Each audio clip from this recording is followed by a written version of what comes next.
Lakini kanisani mnachapa watu ni makosa baba. Ni kukamata ibada wakati unalala. Inaweza kuwa kuna roho inakutumia. Si unaona sasa? Sasa huyu anaunga mkono wa Kristo mchapwe na muweke viboko kanisani. So tulia wewe. Kuweni na huruma bana. Hiyo ni makosa kuchapa mtu kama huyo. Mtu ameenda kumuomba Mungu, sio kuchapwa. Alafu ule ni baba wa mtu. Hebu niambie kwanza, watoto wa ule baba wakiona baba yao ati ameenda kuabudu Mungu alafu anachapwa, shuari. Wewe utasikiaje babako akichapwa na ameenda kuabudu Mungu? Na ni live. Tena anawekwa makofi.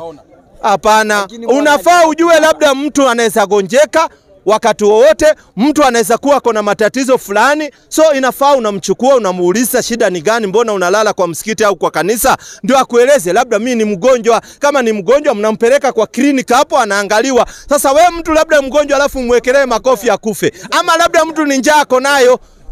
Mtu anaweza kuwa na njaa ndio analala, so hiyo ni makosa na sio vizuri. Ingieni katika Uislamu, dini ya watu wote. Salamu alaykum warahmatullahi wabarakatuh. Alhamdulillah, tunashukuru. Kesho